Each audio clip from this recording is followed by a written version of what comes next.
কম খরচে হাঁসের বাচ্চা পেলে হয়ে যান কোটিপতি। আসসালামু আলাইকুম, কেমন আছেন আপনারা সবাই? আশা রাখি খুব ভালো আছেন। আমি আল্লাহর রহমতে মোটামুটি ভালোই আছি। আবারও নতুন এক ভিডিও নিয়ে আপনাদের মাঝে হাজির হলাম। আশা করি আপনাদের ভিডিওটি খুব ভালো লাগবে। স্ক্রিনে দেখতে পাচ্ছেন মুড়ি এবং ফিড। 0 থেকে 15 দিন বয়স পর্যন্ত এই হাঁসের বাচ্চাকে শুধু মুড়ি ভিজিয়ে এবং ফিড খাইয়েছি। তারপরে ছিল পুকুরে ছিল কচুরিপানা। দেখেন 7-8 দিনে কচুরিপানাগুলো খেয়ে একদম পুকুরটাকে সাফ করে দিয়েছে। এখন আর যেহেতু কচুরিপানা শেষ, এখন তো নতুন খাবার বানাতে হবে। এই জন্য আমি কী কী খাবার বানাবো তাই আপনাদের মাঝে শেয়ার করব। ভিডিওটি স্কিপ না করে পুরো ভিডিওটি অল্প খরচেই কিন্তু টাকা রোজগার করতে পারবেন। আর আগেই বলে দিচ্ছি, এই হাঁসগুলো কিন্তু আমার না, আমার দেবরের। এতগুলো হাঁস দেখে আমার খুবই ভালো লাগছে, এই জন্য ওর কাছ থেকে জিজ্ঞেস করে করে আমি এই ভিডিওটা বানিয়েছি। আর এই ভিডিওটি দেখলে আশা করি ভালোই লাগবে। দেখেন কত বড় পুকুর, পুকুরের সাইড দিয়ে যে জাল দিয়ে বেড়া দিয়ে দিয়েছে যাতে এদিক ওদিক না যেতে পারে। এই যে দেখেন অল্প একটু খাবার দিয়েছে, হাঁসগুলো সব একত্র হয়ে খেয়ে নিচ্ছে।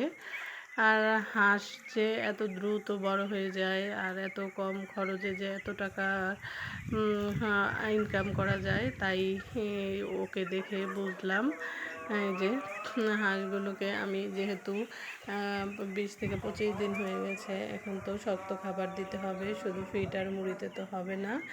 তাই ওর কাছে জিজ্ঞেস করলাম এখন কি খাবার দেবে। তারপরে ও বলল যে ধান এবং ভুট্টা মিশ্রণ করে একটা ফিড তৈরি করে নিয়েছে। সেই ফিডটা দিনে 2 বার খাওয়াবে। আর শামুক খাওয়ালে তো কথাই নেই, কারণ শামুকটা বেশি পাওয়া যায় না। তারপরও যদি আপনাদের কাছে হাতের কাছে শামুক থাকে তাহলে একবেলা শামুক আর 2 বেলা ফিড খাওয়ালে কিন্তু 1.5 থেকে 2 মাসে হাঁসগুলো একদম বড় হয়ে যাবে। আর অল্প সময়ে আপনি বিক্রি করে একদম পারবেন। আর হাঁসে কিন্তু অসুখ হয় না। আর পুকুরের পানিতে থাকলে কিন্তু হাঁসগুলো দ্রুত বড় হয় এবং রোগ জীবাণু থেকে দূর হয়ে থাকে। এই যে দেখেন শামুক, এরকম ছোট ছোট শামুক যদি খাওয়াতে পারেন তাহলে তো কথাই নেই। আর এই যে দেখেন ভুট্টা এবং ধান মিশ্রণ করা সেই খাদ্যটা দেখেন দেখতেও কতটা সুন্দর।